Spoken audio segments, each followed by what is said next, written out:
For this video, I thought I would do something different and discuss a single tube regenerative receiver I built a few years ago.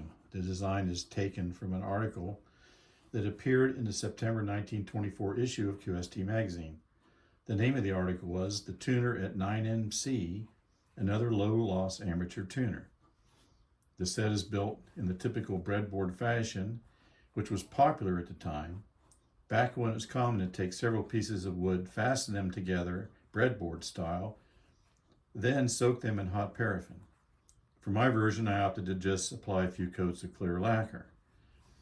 The front panel is made of a sheet of black linen phenolic. The primary and secondary coils are wound on 3-inch phenolic forms taken from an old battery broadcast set. The variable tickler coils homebrew and wound on a smaller diameter tube.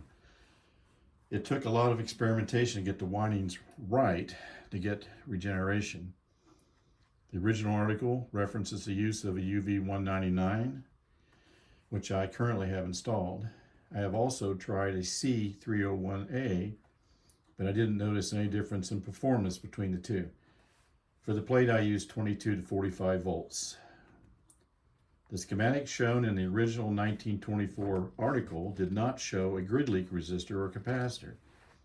With the exception of the AM broadcast band, utilizing just a grid leak capacitor or blocking capacitor, I was able to get it to work, but that was it, just on broadcast.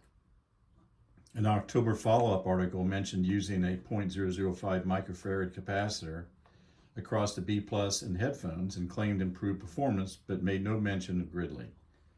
The photos from the original article show one and possibly two mica capacitors, but it's difficult to tell from the photos how they are connected. In my version of the receiver, the secondary coil allows coverage from 1190 to 4820 kilohertz. Individual taps allow that range to be divided into 5 segments, which include 160, 80, and a portion of the AM broadcast band. Because I did not have phenolic coil form long enough for the secondary windings to cover the entire AM band, I ended up with just the upper portion. The original design from the article covered 145 to 230 meters. Here we have the primary coil, which tunes with this variable, about 500 picofarad.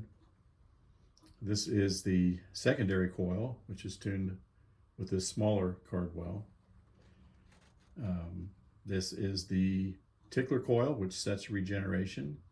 You got the grid leak, of course, the filament rheostat.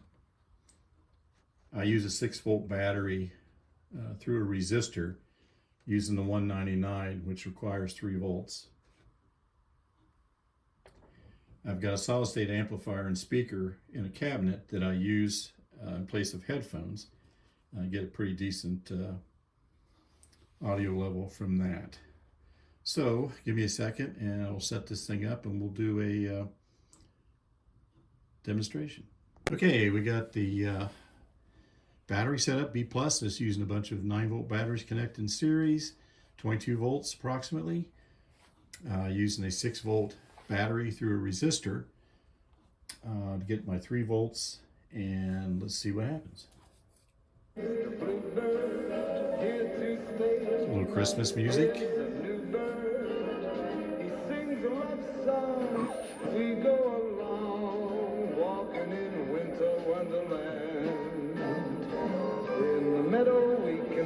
Not too bad. Using a 160 meter antenna connected.